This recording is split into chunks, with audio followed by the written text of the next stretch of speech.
The chief negotiator in the Syrian conflict says he's confident an upcoming meeting in Geneva will bear fruit. Kofi Annan has called the gathering of the world's most influential states to find common ground on how to end hostilities in Syria. Moscow and Washington, however, have a chance to discuss the issue before the main talks. And for more on this, let's cross now live to RT's Lucy Kavanagh, and she is in St Petersburg. Lucy, we all know, of course, there are deep divisions between Russia and America over Syria. Talks are underway now. What are the expectations of a positive outcome? Well, the expectations are, it's certainly difficult to say, but the stakes could not possibly be higher. I just walked out of the hotel behind me where the Secretary of State, Hillary Clinton, and Sergei Lavrov have walked in literally moments ago, closed the doors behind them, and sat down finally for face-to-face talks to try to iron out the very, very deep divide between the two countries that really could make or break the negotiations tomorrow in Geneva on Syria. If the two sides can come to some sort of an agreement, this means that this could really be an international turning point for how the Syrian crisis will develop.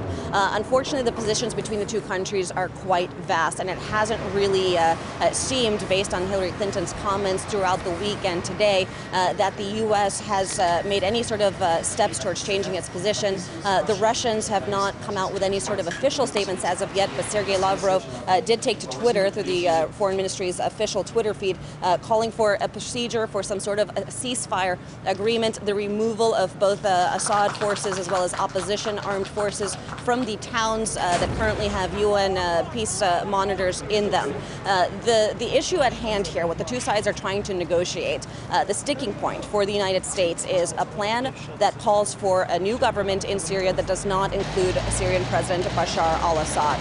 The Russian position continues to be that the Syrian factions within the country must decide the future of Syria, and not a group of outside international powers that are meeting in Geneva to talk about all this. It really is hard to tell whether there's going to be any movement on these positions, because in order for the two sides to come to some sort of an agreement, one country or another is going to have to drastically, radically move away from the positions that it's taken in the lead up to these talks. So again, very, very difficult to see whether anything will actually come out of this, but we are standing by. One thing I wanted to add, actually, we do know that Sergei Lavrov will be meeting with reporters afterwards.